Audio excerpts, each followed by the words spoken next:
This mic stand used to creak. I don't know if you I don't know if you've ever noticed. It used to creak. It doesn't creak anymore. I think I wore it out. Hi, I'm John, aka Mr. Weber. And it's time for Mr. Weber's Web O Mystery. Oh, very exciting episode today. You probably don't know the American Sherlock Holmes. This character was created a long time ago, and a lot of people considered him the be all end all of American detectives. That's not exactly what happened, but he's got a very long and interesting story, and we're going to hear it.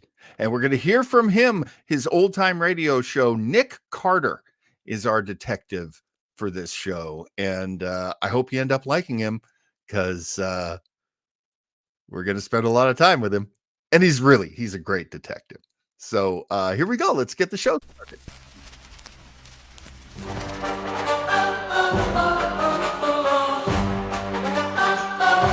Mr. Weber's Web O Mystery. Mr. Weber's Web O Mystery. Mr. Weber's Web O Mystery. Mr. Weber's Web O Mystery. All right. Let's get started. I know. I always have the music up way too loud. I'm just way too proud of that song. And I didn't write it. A computer did. But I asked it to write it. Mr. Weber's Web O Mystery. Here we go. Now, I'm talking about Nick Carter. Nick Carter, of course, right here, Stevie says it. He was also a Backstreet Boy. Okay, let's just get that right out of the way. I mean, for heaven's sake, I've got a friend named Richard Martell. And do you know how long he has had to bear wrestling fans go, "Oh, you're Rick Martell?" Obviously, he's not that Rick Martell. He's a great guy, my friend Richard. But come on, anyway. No one ever calls me the German rapper John Weber. And that guy's much more famous than I am. Nick Carter, or as AI calls him, Nick Cthulhu.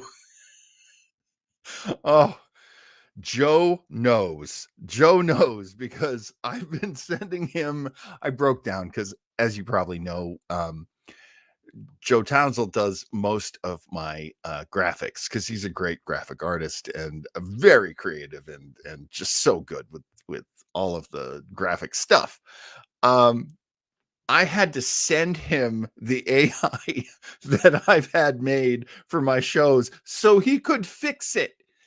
A human being named Joe Townsend is fixing AI drawings. Folks, if AI is taking your place in the workplace, I'm sorry. I know it does happen, but it is not better than a human. I will be the first person to say that.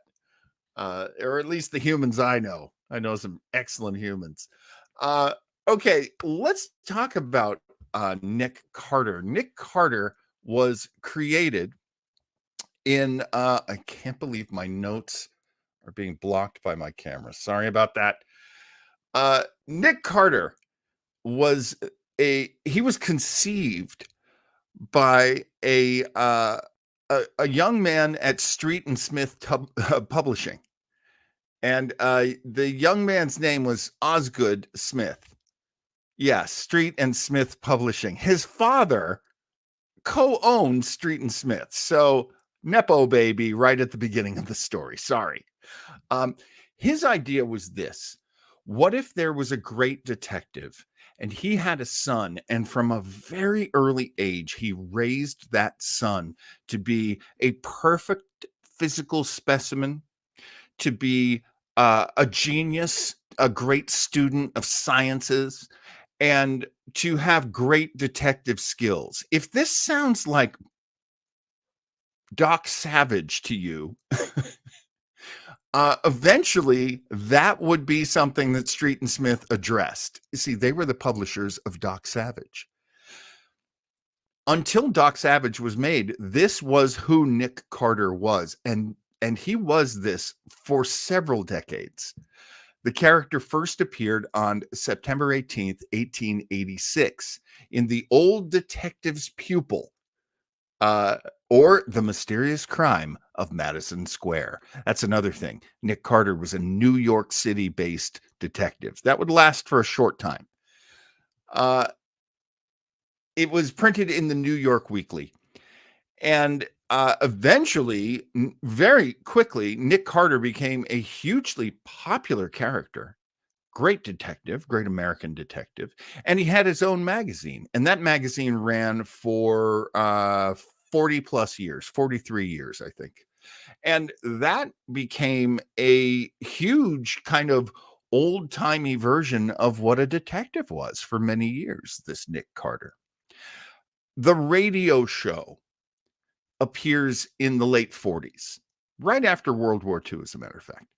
And in the radio show, Nick Carter is now a sort of established, kind of suave guy. He's played by an actor named Lon Clark, who was beloved. Everyone loved Lon Clark. Great sense of humor, dashing pencil-thin mustache, curly, greasy pompadour hair. And our friend Lon Clark made him a very popular detective on radio for quite some time. So that's who we're going to be hearing tonight. We're going to be hearing the we're going to be hearing the mastery of Lon Clark and his supporting cast. One more thing I can tell you that's, I think, incredibly interesting. I call it the forgotten secret. And you may not believe me, but I got to tell you, it's true. So Nick Carter first appears in 1886, and he was called the American Sherlock Holmes because he was like the detective. But what about Sherlock Holmes? Sherlock Holmes was first published in November 1887, 1 year and 1 month after the debut of Nick Carter. There you go. Win some money in a bar with that bet. Nick Carter appeared before Sherlock Holmes. As a matter of fact, when Nick Carter first appeared in print, that's when Sir Arthur Conan Doyle, could never say that in just one try. Sir Arthur Conan Doyle was writing the very first Sherlock Holmes story, Study in Scarlet, as Nick Carter was making his debut. So there you go. I don't know how impressive that is to you. Hugely impressive to me. Radio is what I know Nick Carter from as well, Raphael. And Richard says, I think something strange was afoot. I don't think you're wrong. Lon Clark also made a really mean stew. Don't know anything about that. And okay, let's get this show started. Nick Carter, Master Detective. I am going to use somebody else's video. I stopped making videos because there are so many already out there. So whose video are we using for this episode? We are using, hang on. Old time radio researchers. Oh my God, Raphael, maybe you're already hip to them. The OTRR, they were a great group. When I used to be in the radio show collecting groups 20 years ago, maybe even a little more than that, I ran into a lot of people who were forming the old time radio researchers group. They actually asked me to join, and I actually turned them down. I was way too busy. But what a great group. They did fantastic work. They have really good quality shows. And we're going to be hearing one of their cleaned up, very nice versions of Nick Carter, Master Detective. This one called The Case of the Phantom Shoplifter. I'm sure it'll be dangerous. Shoplifting can be very dangerous, my friends. All right, here we go. Time for Nick Carter, Master Detective, right here on Mr. Weber's Webbo Mystery. The Cudahy Packing Company, makers of Old Dutch Cleanser and Delrich, is happy to bring you today's Nick Carter adventure transcribed. This was done so that everyone connected with this program would be able to spend Christmas Day at home with their families. And now, new wonderful Old Dutch Cleanser, the only cleanser made with activated seismotite, invites you to stand by for Nick Carter, Master Detective. Today's Nick Carter adventure starring Lon Clark, The Case of the Phantom Shoplifter, brought to you by new wonderful Old Dutch Cleanser.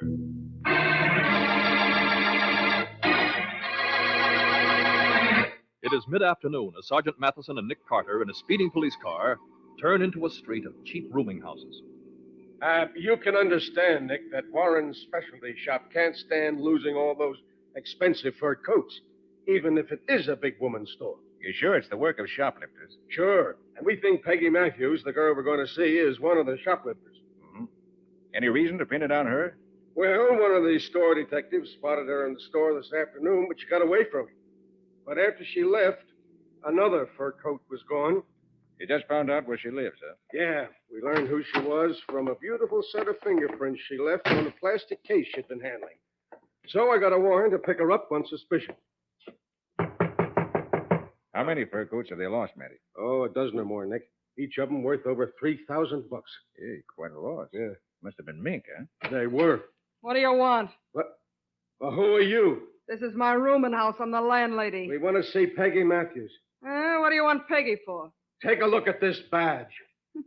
Couple of flat feet. Well, Okay, second floor, turn right, enter the hall. Well, that's better. Come on, Nick. Right with you. I hope you fall and break your head. Thanks. He said turn right at the top of the stairs. Yes. What do you want Peggy for? Take a look at this badge. Couple of flat feet. Well, Okay, second floor, turn right, enter the hall. Well, that's better. Come on, Nick. Right with you. I hope you fall and break your head. Thanks. He said turn right at the top of the stairs.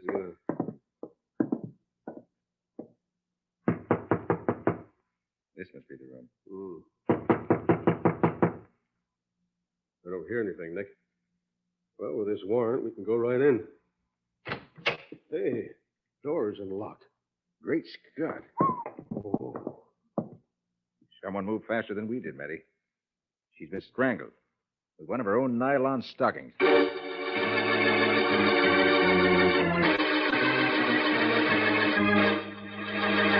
In just a moment, we'll return to The Case of the Phantom Shoplifter. Today's adventure with Nick Carter.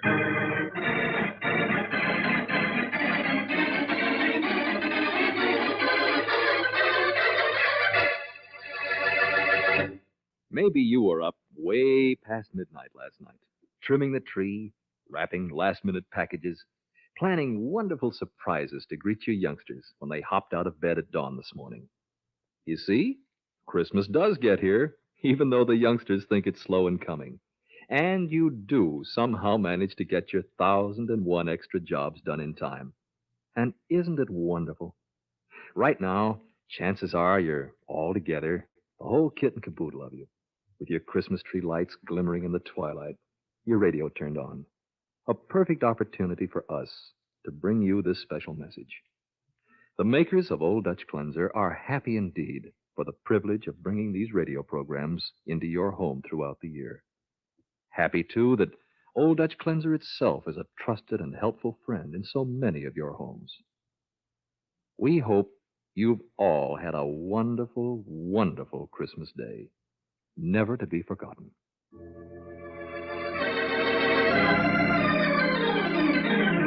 Now, back to The Case of the Phantom Shoplifter. Today's adventure with Nick Carter, brought to you by new, wonderful Old Dutch Cleanser.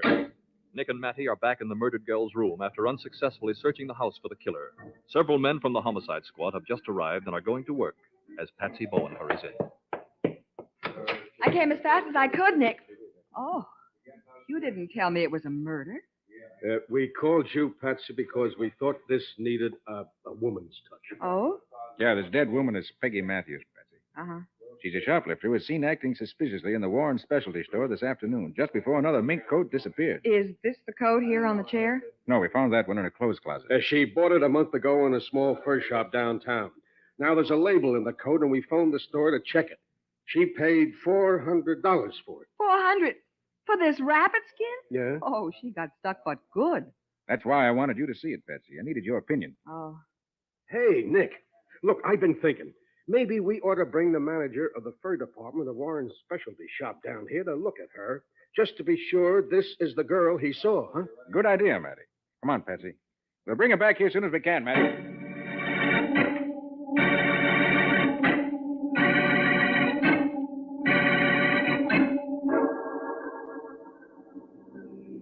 So this girl was murdered before you could talk to her, eh, Mr. Carter? That's right, Mr. Dodd.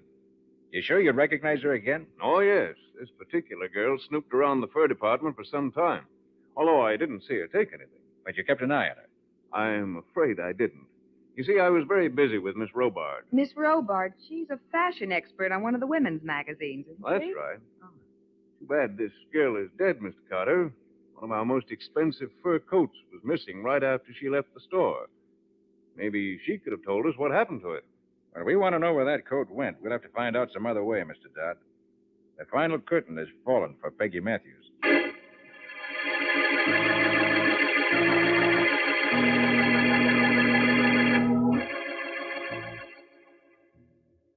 Well, Mr. Dodd, is this the woman you saw in your department store this afternoon? Yes, Sergeant, I'm certain of it.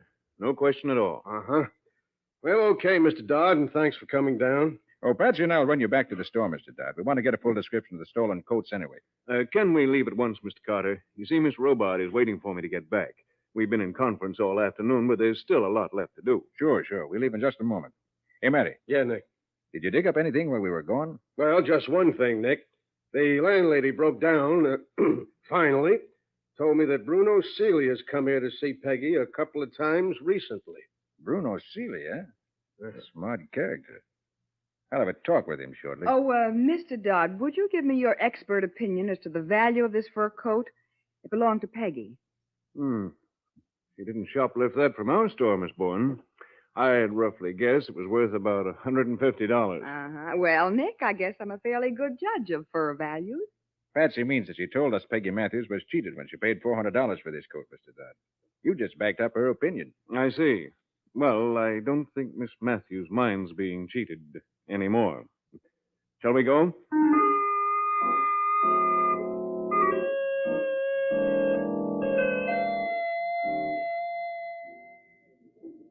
Miss Bourne, Mr. Carter, this is Audrey Robard, the fashion expert I told you about. Hello, Miss Robart. How do you do? How do you do, Miss Robard? I'm familiar with your work in the magazines. Lovely. Why, thank you, Miss Bowen. Oh, Nick, just look at all these gorgeous fur coats hanging on the racks here. Hey, Mr. Dodd, tell me, just how many coats have shoplifters taken from this store? Why, I can't say exactly. I don't have the figures. Are the prices on the coats? I mean, could anyone tell they were getting the best just by looking at the price tags? No, indeed. Each coat is marked with a code number. Only the sales lady knows what it sells for. And you have no idea how the coats were smuggled out of here? None at all, Mr. Carter. Store detectives assigned to this department have spotted shoplifters dawdling about, followed them to the street, and stopped them. But although we found a number of stolen items, there wasn't a single fur coat. Well, I don't think you're too careful with your coats, Mr. Dodd. All the time we've been talking, there's been a lovely coat lying right there on that display table with no one near it. Oh, that's my coat, Miss Bowen. I threw it down there as I came in. And it's not as nice as it looks from here. Oh, Well, you've had it a good many years, Audrey. Nothing lasts forever. How right you are. Mr. Carter, why don't you go up and see Mr. Warren, the owner of the store? He might be able to tell you things I couldn't. Yeah, good idea. Is he here? Well, it's almost closing time, but I'm sure he's here. He never leaves until later than this. His office is upstairs, fourth floor in the rear. Good. I'll go see him.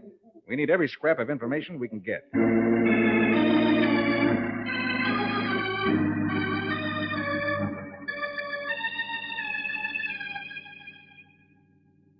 Sit down, both of you. thank you, Mr. Warren. I don't mind telling you, Mr. Carter, how glad I am that you're helping us. Tell me, Mr. Warren, just how many coats have been stolen? 15. And the cheapest of them retail for $3,100. Oh, say, they really made a haul, didn't they? Over $50,000, Miss Bowen. Golly. Your store detectives haven't seen anything suspicious? Well, there is one rather odd thing. What's that? Lately, we seem to be attracting an unusual number of professional shoplifters. Many of them are known to our detectives. But they haven't caught them with anything? Well, just small, miscellaneous items, Miss Bowen. Never anything really valuable.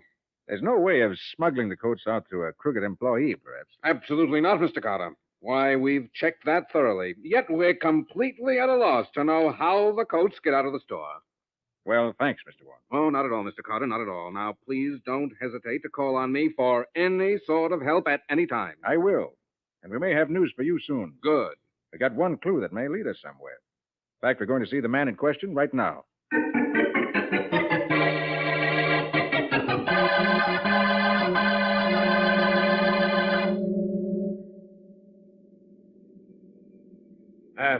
This is the place, Nick. Seeley's Bargain Outlet. So that's what he called it. Wonder how legitimate a business it really is. Well, Bruno's already done one stretch as a fence for stolen goods. If anybody's in a position to direct a shoplifter's ring, Bruno Seeley's the man. Well, Matty, come on. Let's see what he has to say. Right. Nick, all the fur coats that were stolen were the very best quality, weren't they? According to Mr. Warren, they were. Mm-hmm. But, Nick, if Peggy Matthews got gypped on the coat she bought for herself, how would she know enough to pick out a really good one? The prices weren't on the coat. Say, that's a very good thought, Patsy. If Peggy got cheated so badly when she bought her own fur coat, it's proof she didn't know good furs from bad. Hey, that's right. Oh, Patsy, it takes a woman to notice a clue like that. And if I'm right, Peggy had nothing to do with stealing any of those coats. Not unless someone pointed out the good ones to her first. Yeah, Nick. Well, come on, let's go in and see if Seeley can throw some light on this. Hello? Anybody here? Hello? That's funny. Hey, Bruno. Bruno! Hey, Bruno! Maybe he's in the back room. Yeah, could be. Hey, the back room's empty, too. What's that? Sounds like somebody in pain. It's coming from inside that closet. Great Scott. It's Bruno. He's been stabbed badly. Just a minute. He's trying to tell us something. Can't breathe. I Bruno, I'm Nick Carter. Who stabbed you? don't know his name. Not his real name. Yes, Bruno. See, Marge Barnett. Go see Marge Barnett Marge Barnett. All right, Bruno. in my pocket. Key, post office box, Clark Street Station. Package. Nick, I better call an ambulance. That won't be necessary, Matty. He's dead.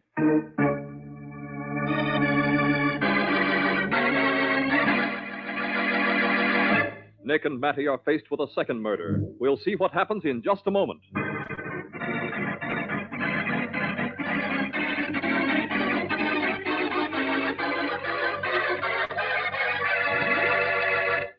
There are no words for Christmas.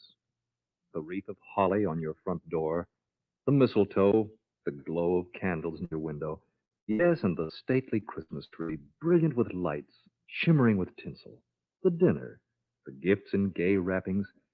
All these are merely frosting on the cake, outward symbols of the deep inner meaning Christmas really has for us. There are no words for Christmas, just as there are no words for the love you feel for a tousle-haired youngster, the joy you feel with a close friend, the warmth you feel when you say Merry Christmas. May this day be so filled with everything fine, everything good, that you'll never forget a single golden moment of it. That's the Christmas wish to you from the makers of famous Old Dutch Cleanser.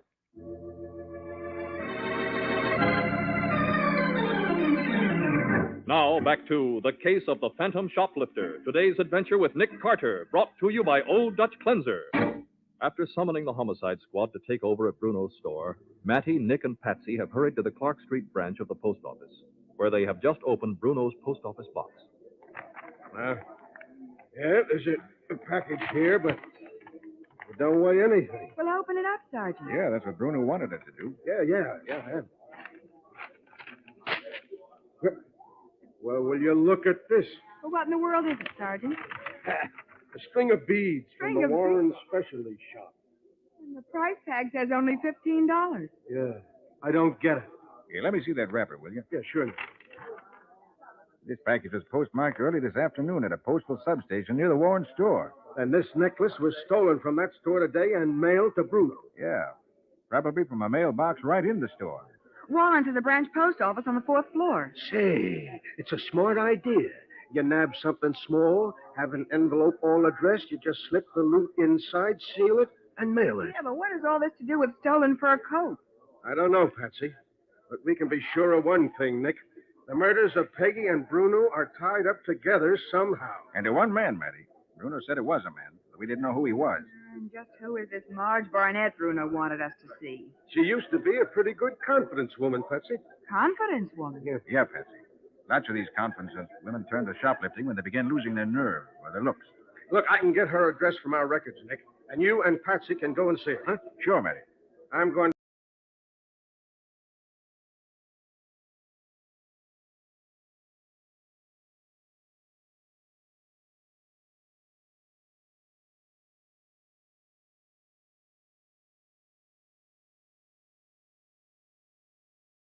Marge Barnett's apartment.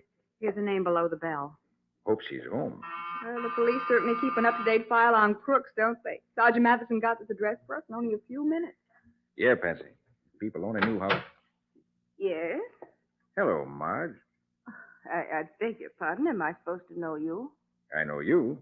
You must have slipped to turn to shoplifting. Who are you? I'm Nick Carter. Oh, Nick Carter, huh? Well, what do you want? Shall we talk out here in the hall where everybody can listen? Oh, come on in. Snooping coppers give me a pain. Thanks. This is Patsy Bowen, my assistant. Trying to make a cop out of her, too? You ought to be ashamed. Why, I like it. Marge, Bruno's dead. Bruno dead? He was murdered, Marge. So was Peggy Matthews. Who did it? Suppose you tell me. Oh. Goodbye, Carter. I'm not talking about nobody. Now, wait, Marge, wait. Bruno was stabbed.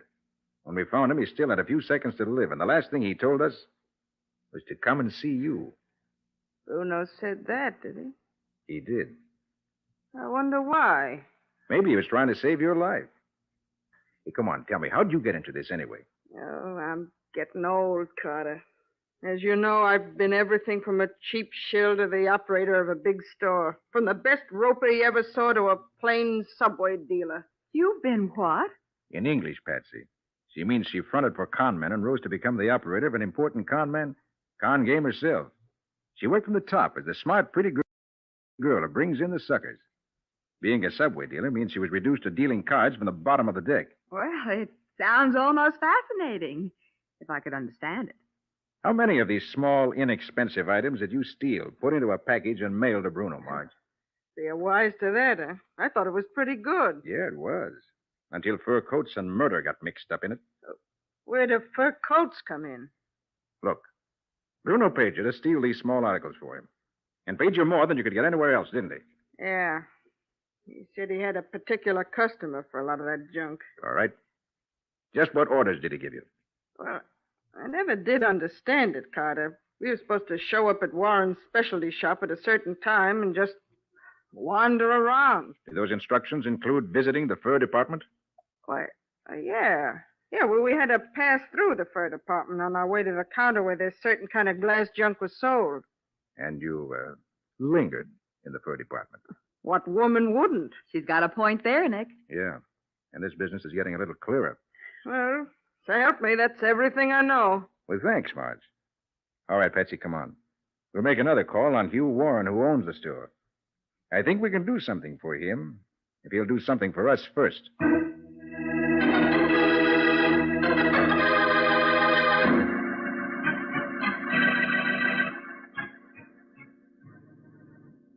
I hate to bother you at your home like this, Mr. Warren. It's perfectly all right, Mr. Carter. Perfectly all right. I hope we're not interrupting your dinner, Mr. Warren. Dinner? Why, Miss Bowen, it's after 9 o'clock. Oh, Well, so it is. We've been pretty busy. Well, have you learned anything? Enough so I think we're on the right track, Mr. Warren. Good, good. We'd like a key to your store and permission to go inside tonight. I want to look around a bit. Why, I think that could be arranged. But a word of warning, Mr. Carter. This store is wired for burglar alarms, not only the outer doors, but many places inside the store. For example, the door to the cashier's office will flash an alarm if it is entered without a key. And there are other things to look out for, too. We'll be careful, Mr. Warren. I think you'll have no trouble if you follow my directions. Now, if you have a pencil, I'll give you a list of things to watch out for.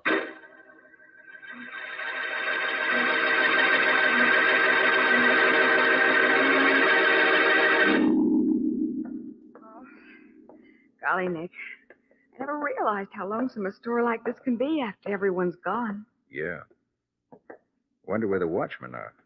Mr. Warren said there'd be 2 of them here. We haven't run into either one of them yet. Oh, it's positively eerie in here with just our 2 flashlights for company. I see. According to Mr. Warren's directions, we turn right here. Yeah, that's what I'm looking for. Hey, lights are on in here. Oh, Nick, look at all the fur coats, dozens of them. All second-hand, Patsy. Huh? Oh, yes, so they are. But some of them are still lovely. I know, Well, that's funny, Nick. What's funny? Remember how I thought for a minute this afternoon that Audrey Robart's coat was a new one? Yeah, what about it? Well, this coat here is her coat. The one I saw this afternoon. You sure? Positive. I took a close look at it as we went by, and I noticed this funny jagged tear in the lining. I'd know it anywhere. Good for you, Patsy. Hmm? Now I know I'm right. What do you mean by that? He means you have good eyesight and an excellent memory, Miss Bowen. It's Miss Robart. Don't move, either of you. My father taught me to use a gun when I was a girl. I see Jason Dodd's with you. Showing you all those coats he has in his arm, no doubt. Keep your hands up, Carter. You too, Miss Bowen. Yes, Jason and I stole those missing coats. We knew you'd find out, so we came back tonight to clean out the place. And we're going to. You can't stop us, Carter. Jason had his own keys, and he's arranged for the watchman to be in another part of the store for a while. Too bad we came in just when we did. Yes. It's too bad for you, Carter. Jason, put down those coats and walk around behind Carter and search him. Look, And do as I say, you fool. I know everything. We heard that much. Yes, we've got to finish it up. Keep your hands in the air, both of you. And don't reach for your purse, Miss Bowen. I know there's probably a gun in it. Looks as if you hold all the cards, Miss Robart. Jason, stand right behind Carter. Now reach over his shoulder. He probably carries his gun in his shoulder holster. Patsy, cut the lights and run for it. Back to the cashier's office. We left the door. There's a phone there. We can call the police.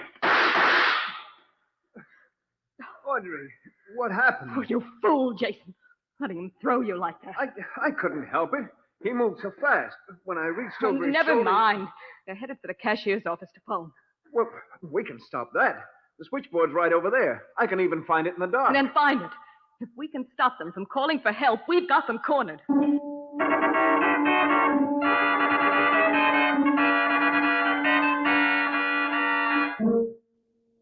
Carter? Carter, I know you're in that cashier's office. Come and get it. Audrey, let's get out of here. Not before I take care of Carter and the girl. How are you going to do it? Listen, they're in the cashier's office. And that's the only door right ahead of us. Yes, but... Oh, stop sniveling. We've got Carter's gun. Miss Bowen dropped her handbag, and I found her gun in it. Yes, That means yes. they're unarmed. We can smash the glass panel in the door of the cashier's office and get them that way. But, Audrey... Grab one of those chairs and throw it through the glass. Okay, I guess you're right. Here goes. Oh, there, that does it. Carter, you can come outside and get it, or I'll come in after you. It makes no difference to me.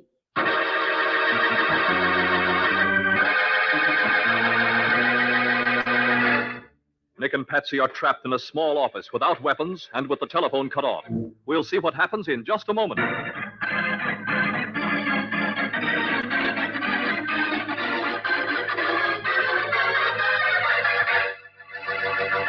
Once again, the makers of Old Dutch Cleanser and the entire cast and the director of your Nick Carter program join in adding their warmest Christmas wishes to the many you have already received.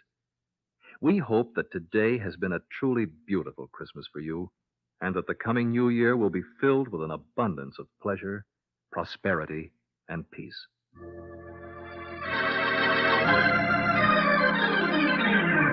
Now for the conclusion of The Case of the Phantom Shoplifter, today's adventure with Nick Carter, brought to you by new, wonderful Old Dutch Cleanser. Cautiously, Audrey Robart moves up to the broken glass in the door, reaches inside, and unlocks it. Jason Dodd hovers uncertainly behind her. Carter, are you coming out? All right, if you won't come out, I'm coming in. Stay beside me, Jason. There aren't many places they can hide. Please hurry. It's been at least 10 minutes since I smashed that door. You were so darn careful. Take it easy. Even without a gun, Carter's still pretty... Okay, you two. Drop the guns or we'll drop you. Carl! The police. I said drop those guns. 1 second we start shooting. Okay. Okay, we give up. You, Dodd, kick those guns my way. All right. That's better. Nick. Hey, Nick. Are you in there? Right here, Matty. What kept you? What kept me? Listen, it's not 10 minutes since the alarm came into headquarters. What alarm are you talking about? The alarm you sent in, Miss Robart. What? I made you smash the glass panel in the door to the cashier's office. When the glass broke, a burglar alarm went off automatically in police headquarters. You turned yourselves into the police.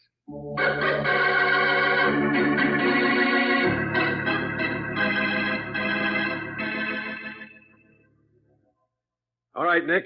Give her the details. You say it was work with second-hand coats, huh? That's it, Matty. Miss Robart would go out and buy a cheap second-hand fur coat worth practically nothing. Then when she came to the store to see Dodd, which was practically every day, she'd leave the old coat and walk out with a new mink coat. She was well known in the store, so no one ever thought of suspecting her. And when she came in with the cheap coat, she'd carry it over her arm so it wouldn't show how cheap it really was. What a racket. Yeah. And Dodd would put the old coat with the used coats the store had for sale and fix the records to account for it. And another nice, new, valuable mink was missing without a trace. And the shoplifters were just part of a setup to confuse us, huh, Nick? Yeah, Matty. Dodd arranged that with Bruno. The shoplifter stole some small object and mailed it to Bruno's post office box right from inside the store in previously prepared envelopes. Just so we'd think the professional shoplifters were stealing the furs. And they killed Peggy Matthews because she got wise and wanted a cut. Dodd admitted that. He killed Bruno, too. Yeah. When we connected Bruno and Peggy, I suppose Dodd was afraid of how much Bruno might know. So we had to put him out of the way, too. So he sent Patsy and you to see Mr. Warren so you'd be out of the way while he killed him. Yeah. Well, I think we better let him lock up the store now. Oh, in just a minute, Nick. Hey, Patsy, where are you going? Into the fur department. After all, it's a woman's privilege to look at those beautiful mink coats, even if she can't have one.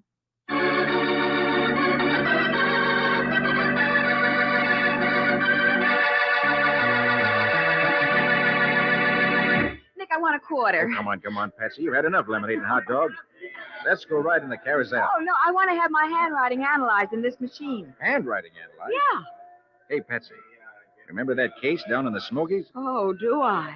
How could I ever forget Sheldon Corey, the man who wrote letters to his uncle just so he could forge a will? And will you ever forget how the sheriff trapped us in the cemetery when I was trying to have a look at a dead man's hands? Nick, wouldn't that make an exciting adventure to tell about next week?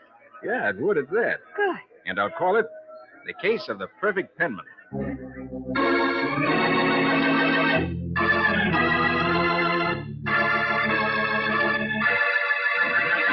Oh, my goodness. It's been only a few short years since Delrich margarine was first introduced.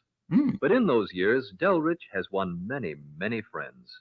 More than any other margarine, in fact. I'm not a friend And with Mark. at this holiday season, the makers of Delrich want to thank you most sincerely. Well, Merry In many Christmas. homes, Delrich has played an important part in your big and bountiful Christmas dinner today. Has anyone ever heard of this? We hope this has been the merriest Christmas you've ever had, and that next year's will be even better.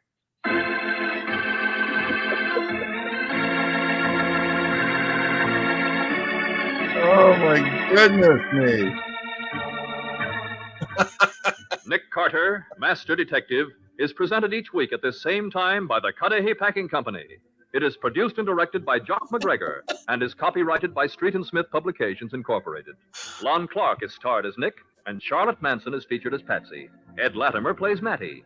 Today's transcribed adventure was written by Norman Daniels, with original music played by Henry Silverne.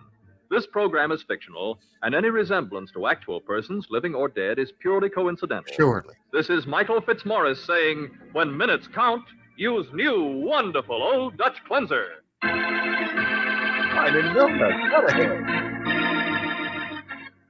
This is the Mutual Broadcasting System. Okay. Oh, my goodness. So much fun.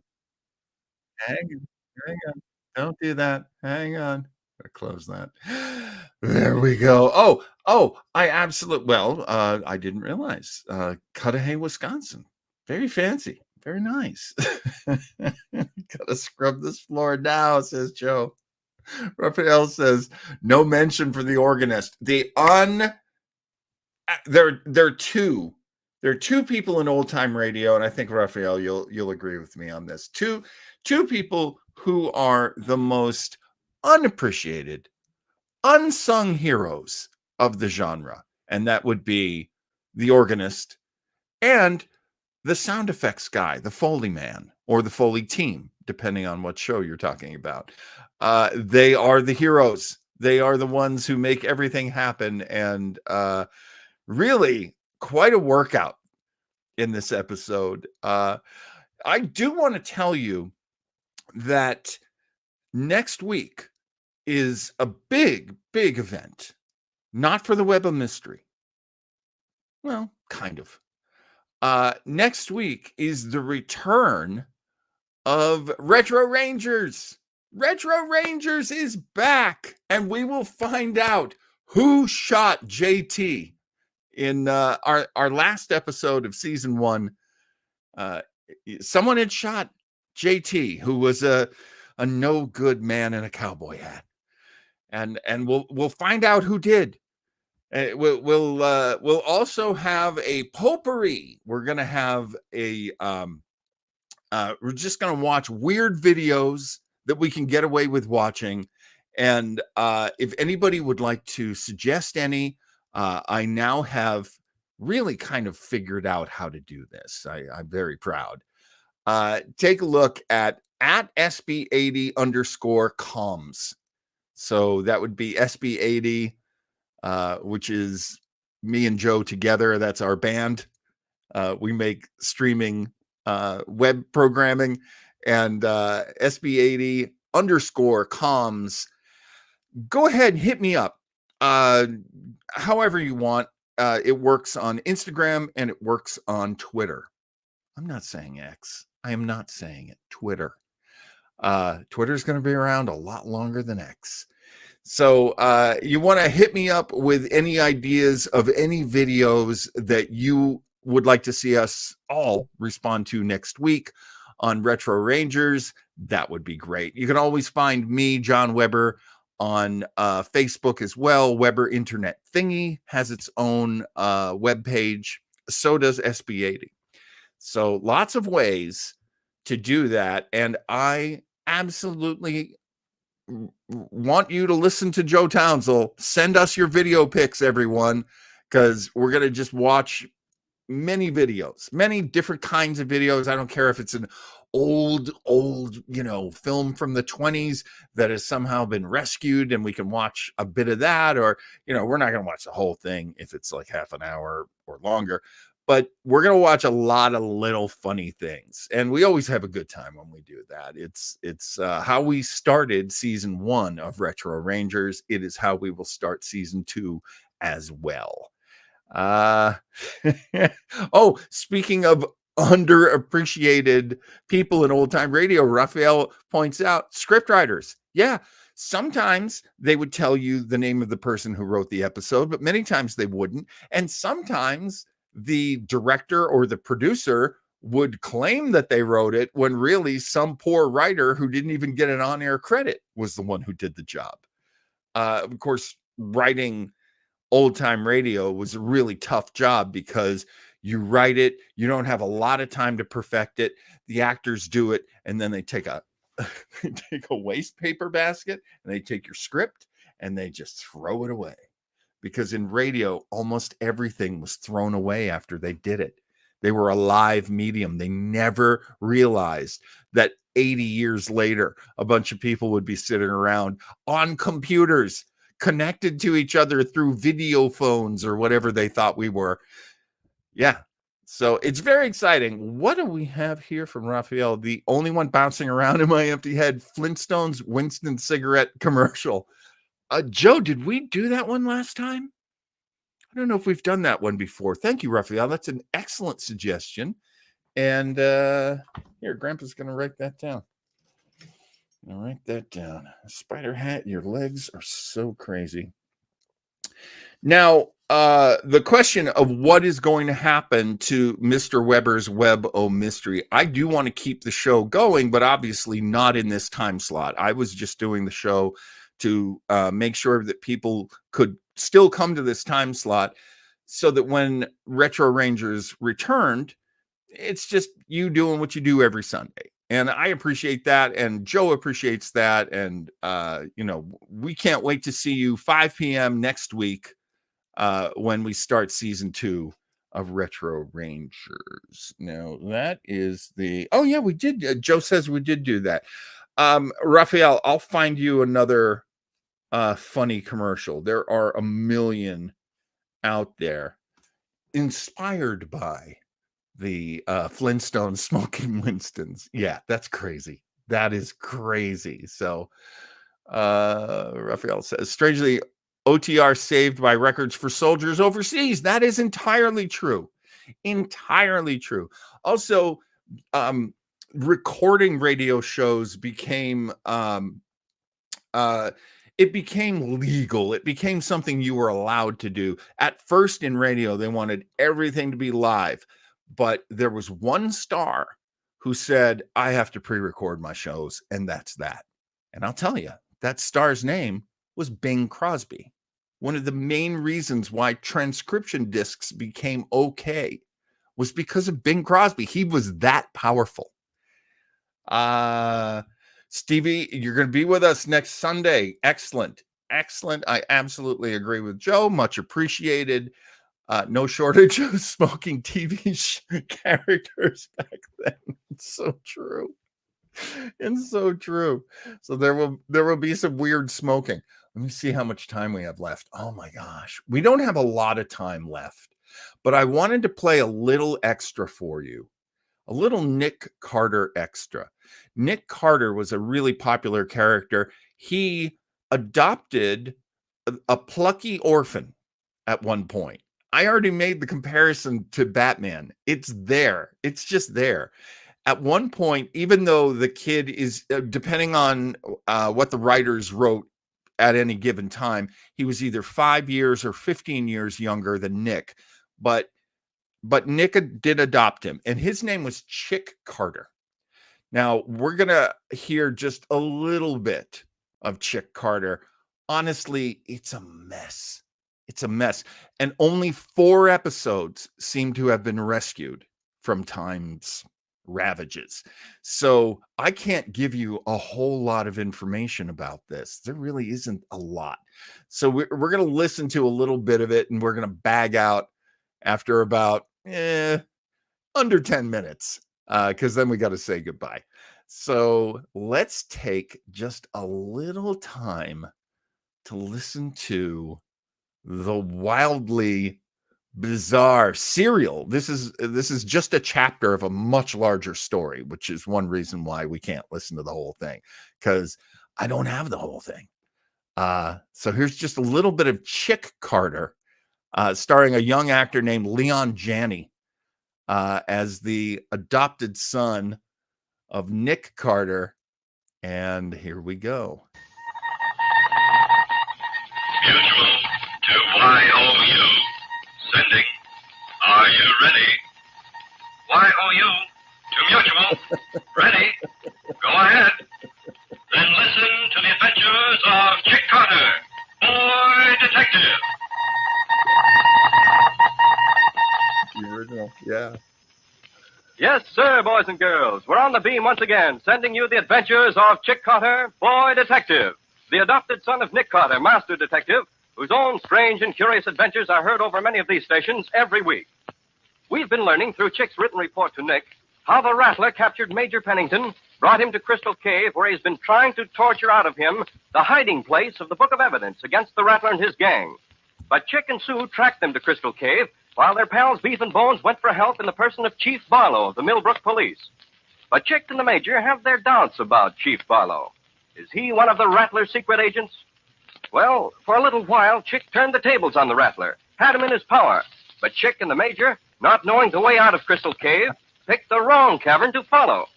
But, well, here's Chick, who's reading over what he's just written to Nick about this adventure. Let's listen. Like I was telling you, Nick, we got the Rattler and his tough stooge Clutcher into this big cavern that sent your voice back in funny echoes. The Rattler seemed to be enjoying himself. Then we got Beef's and Bones' code gun message. Oh, yeah. We thought we were saved, but they didn't seem worried. Well, the fun, pardon the laugh, started. All of a sudden, there was a shot. A bullet knocked Major Pennington's flashlight out of his hand. It was pitch black. Major Pennington fired his 2 last shots, killed 2 of the Rattler's men who were hiding there. Then, the Rattler gave the order to close in. Now then, grab them. Get behind us, Sue. Out of the way. Hold them off, Kick. Grab them. Don't stay around. Oh, that takes care of one of them, Major. Good work, Kick. And then take care of one over here. Get them, you weak little swine. Grab them. I got the kid. I get you, have it, Clutcher. Now, let's try to get you one way. I'll get you another. Oh. Are you all right? He's got it. He's got a tape with a spring the girl. Okay, come here, you. Come here. All right, I've got a leper, and I've got the leader. I have the girl. Right. No, we're coming. Hold on. The other kids are getting closer, Rattler. Oh, shut her up. Well, I'll tie them in. All right. Be careful, Sue. You little cheat cat. Ow! Call me a cat and you get my claws. Oh, let me finish her off, Rattler. Not yet. Both kids are going to get it, but my way. All right. Okay, Rattler. Whatever you say. The rest of you weak-skinned mouths. Where is the acetylene gas that we use for light? I'll get it, Rattler. Okay. Somebody turn on the flashlight. Oh, come here, you. Now put it over there so Clutcher can see what he's doing. Yes, come here, you. What? Don't stop her. That girl's too much for you. I never knew that kids could fight like this. Oh! Spend a week in a hospital before I get through with you. You good girls, you fight him back with all you've got. No, I'll stop her. We can't waste any more time. Okay. No, don't hit her. Oh! Sue, that does it. You rotten coward. If just one of you would let go, I'll do nothing. Ow! Now, where is that box of acetylene gas container? Voices are far away again. Yes, Major. I told you, there were 3 caverns leading from the main one. They took the wrong one. What are you going to do with us? You are coming with me. Here's the box of acetylene gas containers, Rattler. Break it open. Let me know when you're ready to toss them into the pool over there. Right, Rattler. What's the idea of that? Look on your daughter, Major. It's the last time you'll ever see her. You're not leaving them here. Yes, Major, I'm leaving them here. Acetylene gas will suffocate me. Precisely. You filthy, rotten fiend. 2 kids, 2 young children. Who have the bad habit of getting in my way. They'll be saved. Beef! Bones! Where are you, Major? You took wrong caverns. Go back! Okay. By the time they get here, we'll be gone and they'll be dead. Hurry! Hurry! The assassin's ready to be dumped in the pool. Tie the 2 brats up before we go in case they come to and try to escape. All right. Hey, Jake. Yeah? Here's rope. Tie up the kid. Right. And now, Major, you'll come with me. We are leaving Crystal Cave.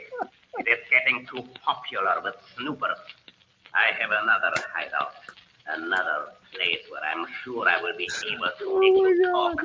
Reveal the hiding place of the book of evidence you have gathered against me.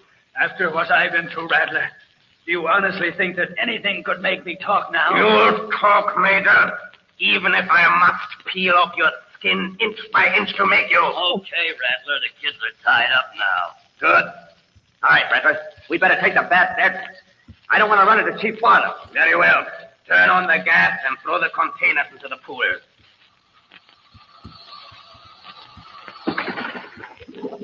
Okay, Rattler. Let's go.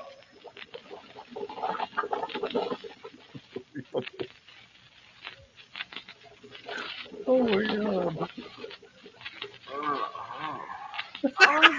Oh, my head. What happened? Oh, Sue. Sue. Oh, God. I feel like my lungs are bursting. Sue. Sue, come on, wake up. What? Oh, no, my head. And I can hardly breathe. It's gas. Chick, I'm tied up. Me too. There's a sharp rock here. I'm trying to cut my ropes.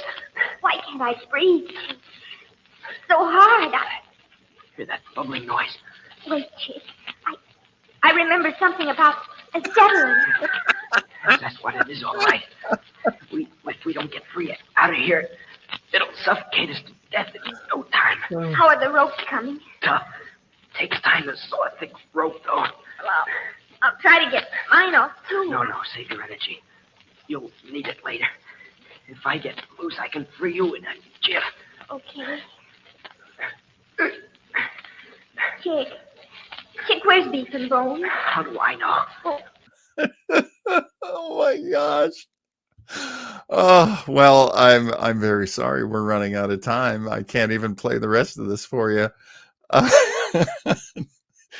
Joe says, talk about a hard knock, skin peeling life. It's a skin peeling life for us. Oh my gosh. Yeah. Violence in children's radio shows was wild. Eventually their moms would get very serious about it. And there would be, as there was in television, a lot of trying to eliminate how brutal the violence could be in their entertainment. I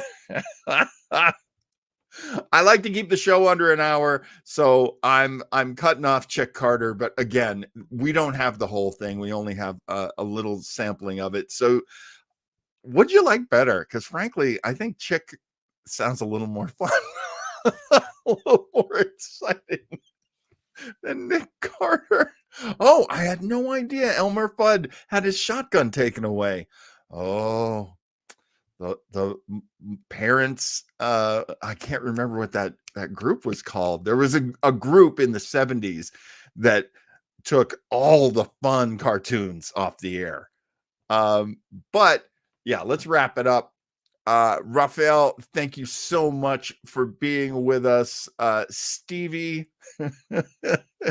hunting during duck season or rabbit season or duck season. We don't know.